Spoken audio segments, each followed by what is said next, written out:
Jeg søkte opp det her litt tilfeldig i går, og så fant jeg en haug av videoer. Why I regret moving to Norway. Ser ikke ut som hun angrer og smiler noe jævlig. Han her har vi sett på. Se, det er jo dritmange videoer. Se på han nå. Don't do this in Norway. What the fuck? Hva er det som er galt med Norge? Jeg er ganske spent på hvorfor hun her angrer på å flytte til Norge. Hi guys. Hi. I wanted to make a video where I share why I sometimes regret actually moving to Norway. Det burde ikke være lov! Det... Så Danmark...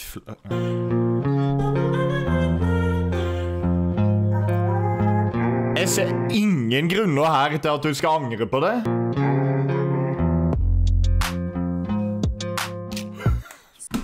Let me show you the reasons why I regret moving to Norway. Har en intro med fin natur, gøy aktivitet. So, here is the first reason. The first reason is that it's really, really cold. Like now, it is not even December, but it's November 29th. And it's -9. Jeg synes ikke det var så ille, og for å være helt ærlig, jeg tror hun ljuger, for det sola steiker her. Det kan, måten snøen allerede har smeltet på det taket der, så er det ikke -9. Hun ljuger, og hun ser heller ikke inn i linsa på kamera, det betyr også at hun ljuger. Hun bare finner på ting. That's cold. Nei, det er ikke det. And it's going to be like this until April, and I'm living all of the way in the south of Norway. Ja, so det gjør jeg også. Yeah, that's really cold. And right now we're living here, and this means that, as you can see, the sun is like there. So there's like mountain, and there's mountains out there. So we are kind of in a deepening where there's no In the deepening? Er det et ord? Sun all winter, and not that much sun at summertime either. We are building. Det høres ut som et problem for deg selv. Det er ikke min skyld, det er ikke Norge som nasjon sin skyld at du bor i et hold. Det er du som har flyttet dit. Where there's a lot of sun.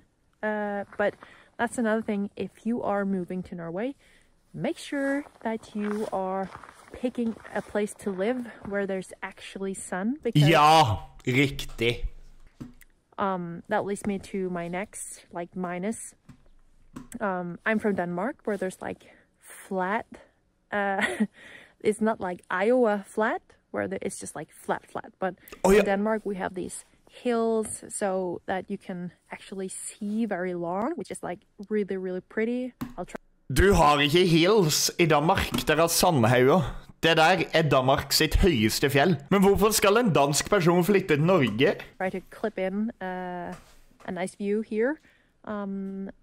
This is like what it's like in Denmark. Det er sånn det ser ut på Fevik også. Do you think it's pretty? And this also means that most places there's a lot of sun, and it's just like you can see very long.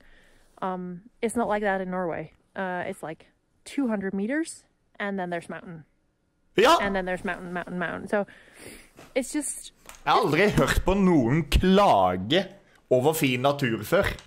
And so, also another thing I really miss about Denmark is this very green... Potelfoil! Ja, mye sånn potelfoil. Landscape. Here there's a lot of, I don't know what this sort of wood is called, but it's not like green... Det er jo fordi det er vinter! Det er jo snø her. Du ser det er grønt der oppe. Det blir grønt på sommeren.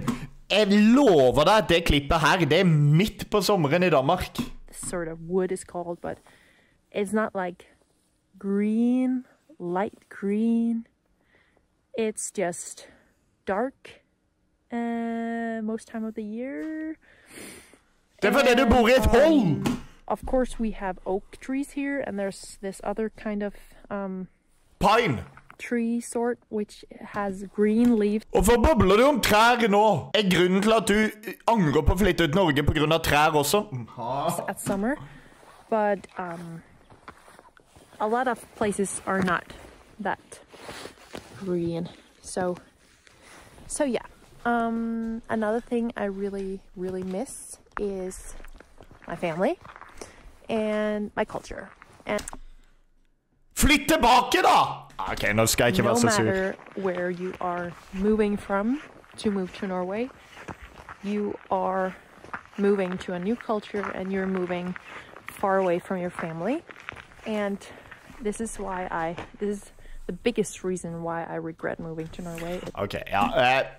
Jeg innser jo nå at det her er jo en video på hvorfor hun som person angrer på å flytte til Norge. Så da kan jeg egentlig ikke klage. Jeg kan ikke klage på at hun savner familien sin. Eller vet du hva, det kan jeg faktisk.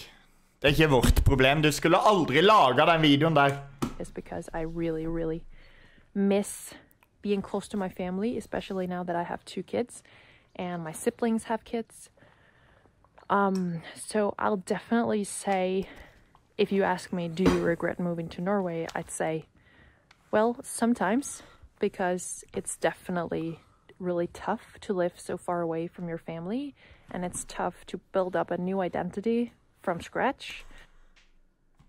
Ok, er det her en CIA-agent vi ser på kanalen til her? Hun heter sikkert Benedigle fra Danmark på ekte, men her er det Sara i Norway. Hun måtte bygge en ny identitet fra scratch. Because you're kind of losing this whole, you know, people who used to know you, people who used to know who you were as a kid, people you grew up with. Like, these things mean more than you think. You don't know it when you don't move, but when you move, you just feel like empty. Like you don't have any of those things. Yeah, so it's like, yeah, you're just moving away from everything, really. Ja. Det er det du gjør når du flytter til et sted. Da flytter du vekk fra ting. If you can relate, please comment down below. And I hope you like this small little video. And I wish you a great winter in Norway. And I'll see you in another one. Hi! Hi again. I just wanted to add one more thing, which I suddenly thought of when I got inside. And that is another thing why I regret moving to Norway sometimes, is because the culture here is much more like in Denmark. Most people are very open about what they think and their opinion about stuff. Like say at a workplace, if someone fucks up, you say it, and people are not afraid to like say it, and people are not afraid to hear it either. It's Okay. like, yeah, I fucked up, you know? While here, I think people, and I live in the south of Norway, I don't know if it's the same all over. Sjølandet! Så du vil heller bo en plass hvor folk ber deg dra til helvete stadig vekk? But here, people are like pushing things under the carpet, and they're walking around the gred, like we say here. Gred? They're walking around. Det sier vi ikke her. Vi sier ikke walking around the gred. the oatmeal. I don't know if that's even an expression. The in English, oatmeal! but Gå rundt havregrøten! Hva er det å bable om? they're not saying it as it is, and they're not saying what they really mean. And the reason why they're not doing that is because they're afraid of being too much, which is like, I'm just not used to that. It's so far from what I'm used to that if I say things as they are, people here are like, oh, what?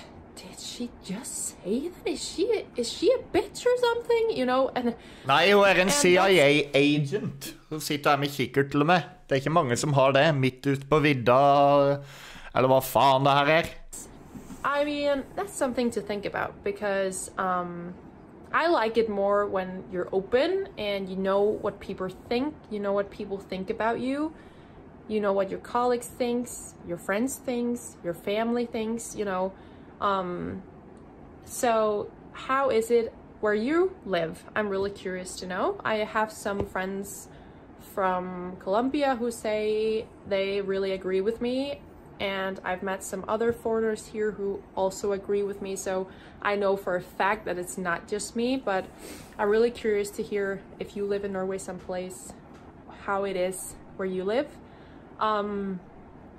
But anyways, and this also goes along with, you know, kind of breaking out of your shell, you know, say, like when I'm with my family at home in Denmark, it's really like we almost yell across the dining table to each other if we have like a family dinner, and we bring some wine and we just have a good time, and it's just like there's Så at dere alkoholikere I Danmark gjør ikke at Norge et forferdelig land. It's a good mood, and it's a little bit more louder than here, when I feel like here is more like people are more silent and afraid to like, here I am, if you know what I mean. So it's just different, and I'm not used to it. So, and it's a thing that I miss. I really miss people are more out of their shell and more direct in communicating, if that makes sense. So yeah, just wanted to add that. Det fikk ut av det at Norge har veldig flott natur, og det hater danske folk. Så derfor burde du ikke flytte til Norge. Følg gamingkanalen min, livekanalen min, følg meg på Twitch. Alt I beskrivelsen skal du lese nå. Ha det.